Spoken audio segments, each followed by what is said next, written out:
എല്ലാ കൂട്ടുകാർക്കും പുതിയൊരു വീഡിയോയിലേക്ക് സ്വാഗതം. ഇന്ന് പറയാൻ പോകുന്നത് മണിത്തക്കാളി അഥവാ മുളക് തക്കാളി എന്ന പേരിൽ അറിയപ്പെടുന്ന ചെടിയെക്കുറിച്ചിട്ടാണ്. ഇതിന് ഒരുപാട് ഔഷധ ഗുണങ്ങളുണ്ട്. അപ്പോൾ അതെങ്ങനെയൊക്കെയാണ് നമുക്ക് നോക്കാം. അപ്പോൾ വീഡിയോയിലേക്ക് കടക്കാം. നമ്മുടെ നാട്ടുപ്രദേശങ്ങളിലൊക്കെ ധാരാളമായി കണ്ടുവരുന്ന ഒരു ചെടിയാണ് ഈ മുളക് തക്കാളി അല്ലെങ്കിൽ മണിത്തക്കാളി എന്നറിയപ്പെടുന്നത്. ഇതിന് ഇംഗ്ലീഷിൽ പറയുന്ന പേര് ഫ്രാൻഡ്രൻറ്റ് ടൊമാറ്റോ എന്നാണ്. ഇത് വഴുതന വർഗ്ഗത്തിൽപ്പെട്ട ഒരു ചെടിയാണ്. വഴുതനങ്ങയുടെ ആ വർഗ്ഗത്തിലാണ് ഈ ചെടി വരുന്നത്. ഇതിന് തക്കാളി എന്നാണ് പേരെങ്കിലും ചെറിയൊരു മുത്തിൻ്റെ വലിപ്പം മാത്രമേ നമുക്ക് ഈ ചെടിക്ക് ഇതിൻ്റെ കായ്ക്കുള്ളൂ. തക്കാളി എന്ന് പറയുമ്പോൾ നമ്മൾ വിചാരിക്കും തക്കാളി വലുതാണല്ലോ എന്നുള്ള ചിന്തയാണ് നമുക്കുണ്ടാവാറുള്ളത്. പക്ഷേ ഇതിന് അത്ര വലിപ്പമൊന്നും ഇല്ലാതെ ഉണ്ടോ, ചെറിയൊരു മുത്ത് പോലെയാണ് ഇരിക്കുന്നത് ഈ ചെടിയുടെ കായ. മുളക് ചെടിക്ക് സമാനമായ പൂക്കളാണ് ഇതിനകത്ത് ഉണ്ടാവുന്നത്. രണ്ട് തരത്തിലാണ് മണിത്തക്കാളി കാണപ്പെടുന്നത്. ഒന്നിൻ്റെ കായ പഴുക്കുമ്പോൾ ചുവപ്പ് നിറത്തിലും രണ്ടാമത്തേതിൻ്റെ കായ പഴുക്കുമ്പോൾ നീല കലർന്ന കറുപ്പ് നിറത്തിലാണ് കാണുന്നത്. ഇതിൻ്റെ കായകൾ നമുക്ക് കഴിക്കാൻ പറ്റുന്ന ഒരു ആഹാരമാണ്. അതുപോലെ തന്നെ ആയുർവേദത്തിലൊക്കെ ഇത് ഒരുപാട് അസുഖങ്ങൾക്ക് ഇത് ഉപയോഗിക്കുന്നുണ്ട്.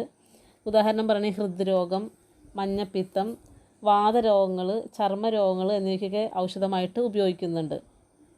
അതുപോലെ തന്നെ വായിലെ അൾസറും വായിലെയും വയറ്റിലേക്ക് അൾസറിന് വളരെ നല്ലതാണ് ഈ മണിത്തക്കാളി. ഇതിനകത്ത് ഒരുപാട് പോഷകഗുണങ്ങളുണ്ട്. അത് ഏതൊക്കെ നോക്കാം.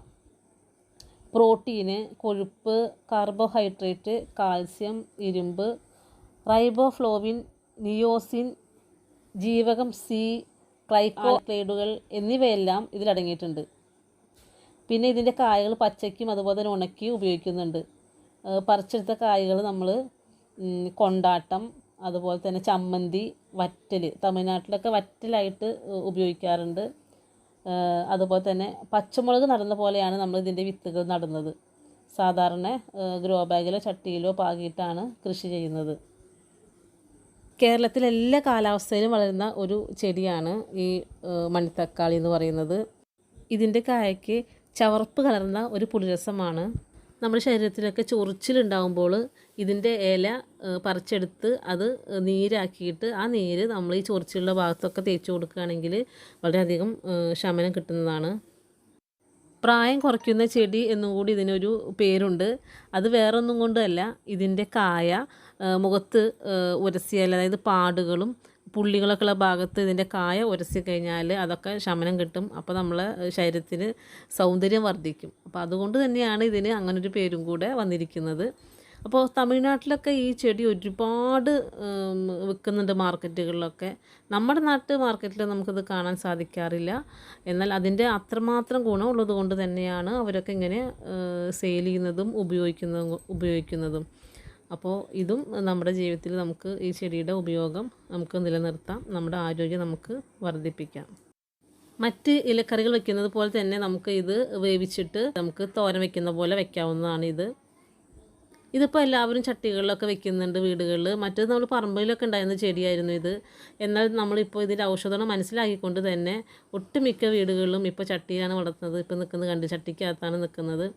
അപ്പോൾ പണ്ടൊക്കെ ഇത് ഒരുപാട് നമ്മുടെ ഗ്രാമപ്രദേശങ്ങളിലൊക്കെ ഉണ്ടായിട്ടുണ്ട്. എന്നാൽ ഇപ്പോൾ ഉണ്ടെങ്കിലും അത്രയൊന്നുമില്ല. അന്യം നിന്ന് പോകുന്ന ചെടിയെന്നൊക്കെ വേണ്ടി നമുക്കിത് പറയാം. കാരണം അധികമൊന്നും കാണാറില്ല. അപ്പോൾ ഇത് നമുക്ക് അടുത്ത് കിട്ടിയില്ലെങ്കിൽ ആമസോണിൽ ഇത് വാങ്ങിക്കാൻ കിട്ടും. ഈ ചെടി ഒരു പാക്കറ്റിനെ കണ്ട് 100 രൂപയും കണ്ട വില തോന്നുന്നു. വിത്തിന് ഒരു ചെറിയൊരു പാക്കറ്റാണ്, ഇത്രയും അളവൊന്നും കൊടുത്തിട്ടില്ല. അപ്പോൾ അങ്ങനെ നമുക്ക് വാങ്ങിക്കാൻ കിട്ടും. പിന്നെ പലരും ഇത് കൃഷി ചെയ്യുന്നുണ്ട്. ഇതിൻ്റെ ഔഷധ ഗുണം മനസ്സിലാക്കിക്കൊണ്ട് തന്നെയാണ് ഇത് കൃഷി ചെയ്തു വരുന്നത്. അപ്പോൾ നമ്മുടെ വീടുകളിലും നമുക്ക് ഈ ഒരു ചെടീനെ നട്ടുപിടിപ്പിക്കാം. ഇത് സാധാരണ ഗ്രോ ബാഗിലും ചട്ടിയിലൊക്കെ നമുക്ക് നട്ടുപിടിപ്പിക്കാവുന്നതാണ്. വളരെ സിമ്പിളായിട്ട് നട്ടുപിടിപ്പിക്കാം, മുളകൊക്കെ നടുന്നത് പോലെ തന്നെ. അപ്പോൾ ഇത്രയൊക്കെയാണ് മുളക് തക്കാളിയെക്കുറിച്ച് പറയാനുള്ളത്. അപ്പോൾ വീഡിയോ എല്ലാവർക്കും ഉപകാരപ്പെട്ടു എന്ന് വിശ്വസിക്കുന്നു. ഉപകാരപ്പെടുകയാണ് തീർച്ചയായിട്ടും ലൈക്കും ഷെയറും കമൻസും ഒന്നും ചെയ്യാൻ മറക്കരുത്. അപ്പോൾ വീണ്ടും മറ്റൊരു വീഡിയോ ആയിട്ട് കാണുന്നവരെ എല്ലാവർക്കും നല്ലൊരു ദിവസം ആശംസിക്കുന്നു. Thanks for watching Raheema's world.